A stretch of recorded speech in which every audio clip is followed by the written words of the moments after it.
हम विद्युत लेपन पढ़ेंगे। विद्युत लेपन का अर्थ ये होता है, विद्युत का अर्थ होता है बिजली, करंट, और लेपन का मतलब होता है लेप करना, विद्युत से लेप करना। जब भी किसी विलयन में विद्युत धारा प्रवाहित की जाती है और उससे किसी दूसरी धातु पर लेपन किया जाता है, यानी एक धातु की परत दूसरी धातु पर चढ़ाई जाती है और उसमें विद्युत धारा का प्रयोग होता है, तो उसे बोलते हैं विद्युत लेपन। जैसे कि साइकिल के हैंडल बड़े चमकीले होते हैं, घंटी चमकीली होती है और पूरा हिस्सा नहीं होता, जबकि रिम, हैंडल और घंटी ये चमकीली होती है, क्योंकि उन पर विद्युत लेपन किया होता है।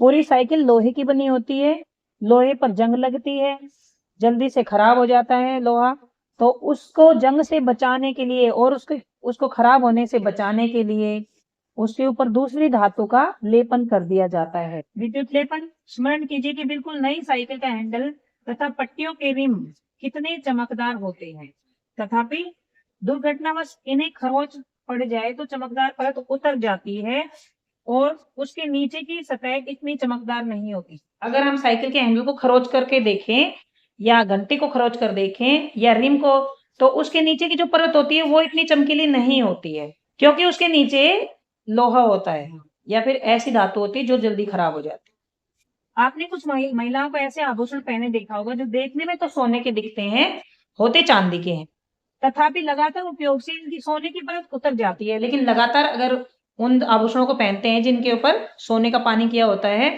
तो उनकी सोने की चमक हट जाती है और थोड़ी थोड़ी चांदी की चमक भी दिखती है। नीचे की चांदी की या किसी अन्य धातु की सतह दिखाई देने लगती है अगर हम इसको लगातार पहनते रहें। इन दोनों ही परिस्थितियों में एक धातु के ऊपर दूसरी धातु की परत चढ़ी होती है। चांदी के ऊपर सोने की परत चढ़ा देते हैं, साइकिलों में लोहे के ऊपर क्रोमियम की परत चढ़ा देते हैं। तो इन दोनों परिस्थितियों में एक धातु के ऊपर दूसरी धातु की परत चढ़ी होती है। क्या आप जानते हैं कि एक धातु की सतह के ऊपर दूसरी धातु की परत किस प्रकार निक्षेपित कर दी जाती है? आइए इसे शेयर करें। तो क्या आप जानते हैं कि एक धातु की परत दूसरी धातु पर कैसे चढ़ाई जा सकती है? इसके लिए हम क्रियाकलाप 14.7 करते हैं। क्रियाकलाप 14.7 में हम सीखेंगे विद्युत लेपन कैसे किया जाता है, यानी एक धातु की परत दूसरी धातु पर कैसे चढ़ाई जाती है विद्युत का उपयोग करके। तो इस क्रियाकलाप के लिए हमें कॉपर सल्फेट, एक तो कॉपर सल्फेट चाहिएगा, CuSO4। कॉपर सल्फेट कॉपर का लवण होता है तथा लगभग 10 सेंटीमीटर बाय 4 सेंटीमीटर, 10 सेंटीमीटर लंबी होनी चाहिए और 4 सेंटीमीटर चौड़ी होनी चाहिए। ऐसी तांबे की 2 प्लेटें चाहिए।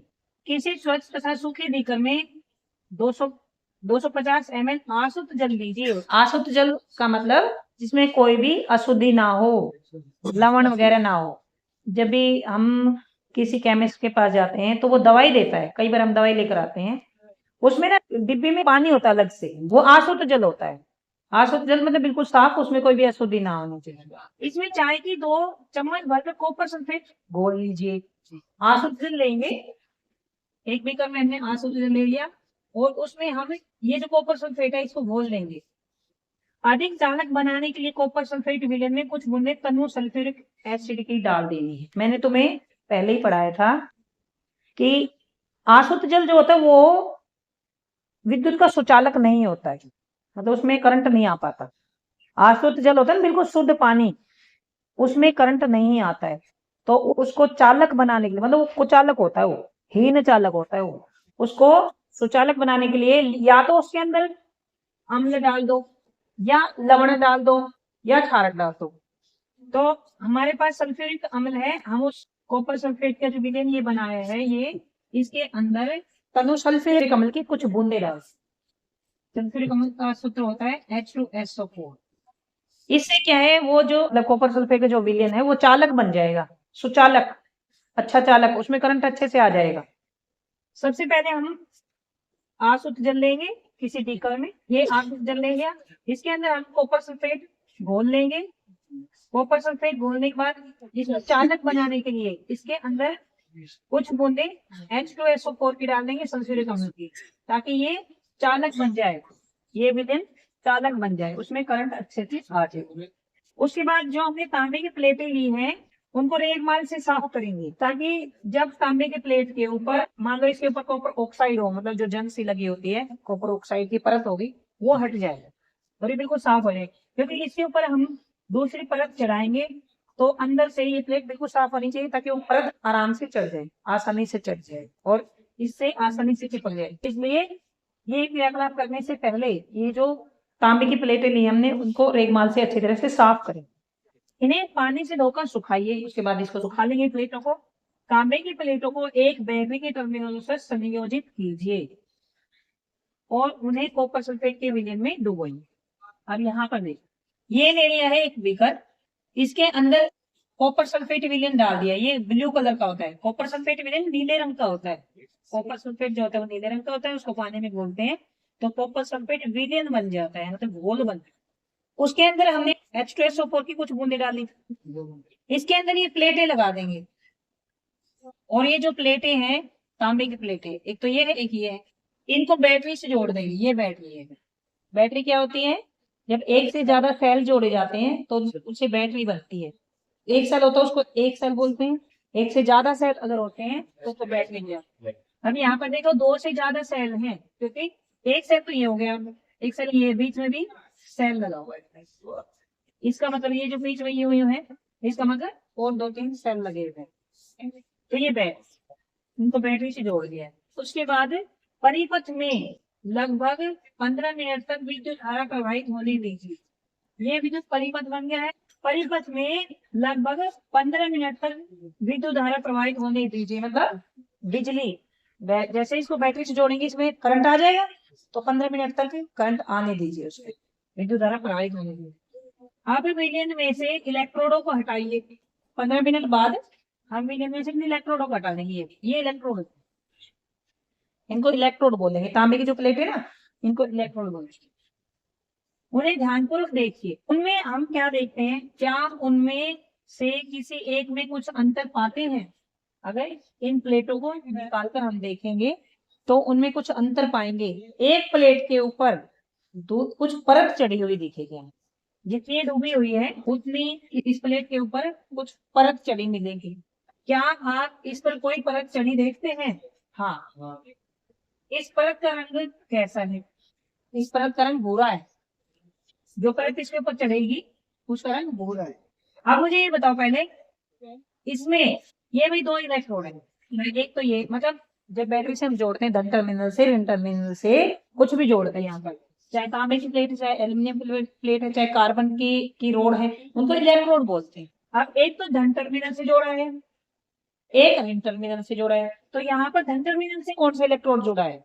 ये एक है, ये 2 है। यहाँ पर देखो, ये जो बड़ी लाइन होती है ये धन टर्मिनल होता है। जैसे जो सेल होता है, ये जो टोपी होती है जिस तरफ यहाँ पर कैप होती है, धन टर्मिनल होता है।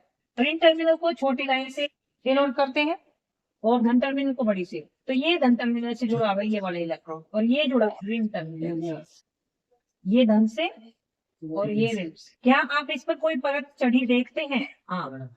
इस परत का रंग कैसा है? इस परत का रंग भूरा है। बैटरी के उस टर्मिनल को नोट कीजिए जिससे ये इलेक्ट्रोड संयोजित है। अब हम देखेंगे कि कौन सी प्लेट के ऊपर, ये भी ध्यान देना है, कौन सी प्लेट के ऊपर दूसरी परत चढ़ी है। जो नेगेटिव टर्मिनल से जुड़ी होगी उस प्लेट के ऊपर परत चढ़ती है। ऋण टर्मिनल वाले इलेक्ट्रोड से, इनको इलेक्ट्रोड बोलते हैं। चाहे कोई भी प्लेट हो, तांबे की प्लेट हो, एल्यूमिनियम की हो, सोने की, चांदी की हो, इलेक्ट्रोड बोलेंगे। जुड़े इलेक्ट्रोड पर परत चढ़ेगी। तो जिस पर हमें परत चढ़ानी है उस इलेक्ट्रोड को या उस प्लेट को ऋण टर्मिनल से जोड़ेंगे। जिस भी प्लेट पर हमें दूसरी धातु की परत चढ़ानी है उसको हम ऋण टर्मिनल से जोड़ेंगे। ध्यान रखना, यहाँ पर हमने ये नोट किया है कि ऋण टर्मिनल से जोड़ा हुआ जो इलेक्ट्रोड है या ऋण टर्मिनल से जो प्लेट जोड़ी है उसके ऊपर धातु की परत चढ़ी है। तो इसका मतलब जिस धातु के पर हमें दूसरी धातु की परत चढ़ानी है तो उसको हम ऋण टर्मिनल से जोड़ेंगे। विद्युत लेपन के क्रियाकलाप करने से पश्चात पहले ने इलेक्ट्रोडों को आपस में बदलकर क्रियाकलाप को दोहराया। आपके विचार से इस बार वह क्या परीक्षण देगी? इसके बाद इस प्लेट को तो हम इधर लगा देंगे, मतलब प्लेट हम बदल देंगे। हाँ, इस प्लेट को तो हम लगा देंगे इधर और इस प्लेट को लगा देंगे इधर। तो क्या होगा, जो प्लेट ऋण टर्मिनल से जुड़ी हुई है उसके ऊपर धातु की परत चढ़नी शुरू हो जाएगी। अगर हम इन इलेक्ट्रोडों को बदल देते हैं आपस में, ऋण टर्मिनल से तो धन वाली जोड़ देंगे, धन टर्मिनल से ऋण वाली जोड़ देंगे। आपस में पहली वाली प्लेट दूसरे टर्मिनल से जोड़ देंगे, दूसरी वाली पहली वाली से। तो विद्युत लेपन ऋण टर्मिनल वाली प्लेट से जो जोड़ेंगे इलेक्ट्रोड उसके ऊपर होगा। ये पूरा जो पहले बताया था इससे जोड़ दें। जब कॉपर सल्फेट विलयन में विद्युत धारा प्रवाहित की जाती है तो कॉपर और सल्फेट में वियोजित हो जाता है। ये हमने लिया है कॉपर सल्फेट विलयन इस बीकर में लिया था। तो जब इसमें विद्युत धारा प्रवाहित की जाती है तो जो कॉपर सल्फेट है Cu में और SO4 में वियोजित हो जाता है, मतलब टूट जाता है। स्वतंत्र कॉपर बैटरी के ऋण टर्मिनल से संयोजित इलेक्ट्रोड की ओर आकर्षित होता है। देखो कॉपर जो है ये है धनायन, प्लस का निशान है। ये होती धातु, धातु के ऊपर धनायन होते हैं और अधातु ये है, इसके ऊपर ऋण आयन है। ये हमारे पास दो प्लेटें थी, ये जुड़ी हुई है ऋण टर्मिनल से, ये जुड़ी हुई धन टर्मिनल से। जब ये कॉपर और सल्फेट में टूटता है, ये कॉपर में टूट गया, ये है सल्फेट, इसमें टूटता है, तो जो कॉपर है वो है धन आयन, तो कॉपर ऋण की तरफ आकर्षित होगा, क्योंकि ये धनात्मक है तो ऋणात्मक की तरफ जाएगा। ये कॉपर और सल्फेट में टूट जाता है। जैसे इसमें विद्युत धारा प्रवाहित की जाती है, करंट आता है इसके अंदर, तो जो कॉपर सल्फेट है ये कॉपर और सल्फेट में टूट जाता है। तो कॉपर है पॉजिटिव आयन, पॉजिटिव है ये, तो ये इसकी तरफ अट्रैक्ट होगा, यहाँ इस प्लेट की तरफ, जिसकी तरफ नेगेटिव की तरफ आकर्षित होगा, इस प्लेट के ऊपर चढ़ता जाता है। इसके ऊपर ये जो सारा कॉपर है जो इसके अंदर था, ये कॉपर सल्फेट विलयन में सारा कॉपर है, ये इस वाली प्लेट के ऊपर चढ़ता चला जाएगा।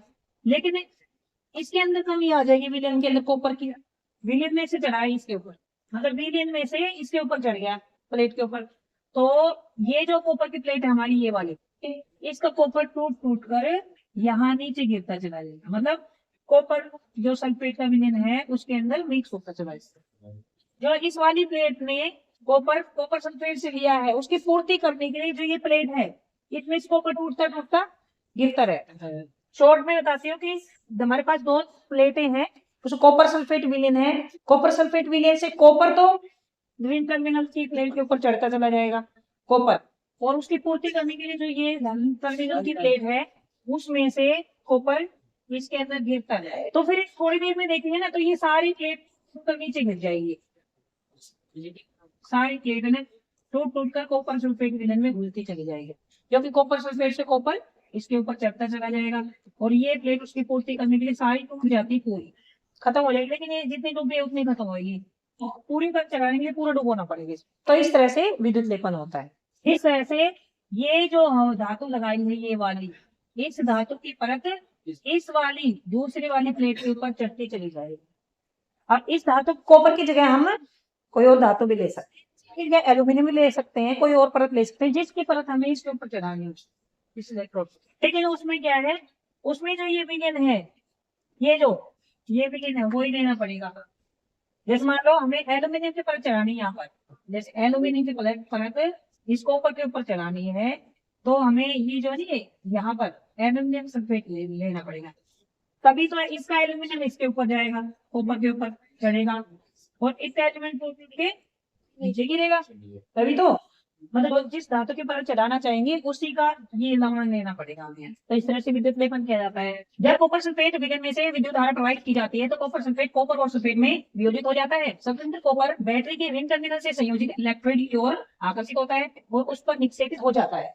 लेकिन विलयन से कॉपर की क्षय की पूर्ति कैसे होती है?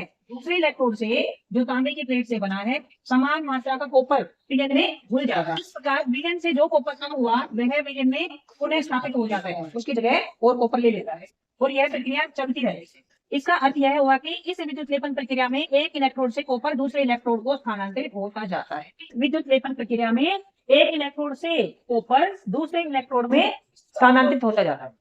एक जो इलेक्ट्रोड है वो तो बिल्कुल टूट गया, दूसरे इलेक्ट्रोड के ऊपर कॉपर चढ़ गया, इसका मतलब एक इलेक्ट्रोड से कॉपर दूसरे इलेक्ट्रोड पर स्थानांतरित होता जाता है। भुजों को तांबे की केवल एक प्लेट ही मिली, इसलिए उसने क्रियाकलाप 14.7 को तांबे की प्लेट के स्थान पर कार्बन की छड़ को बैटरी के ऋण टर्मिनल से संयोजित कर दिया।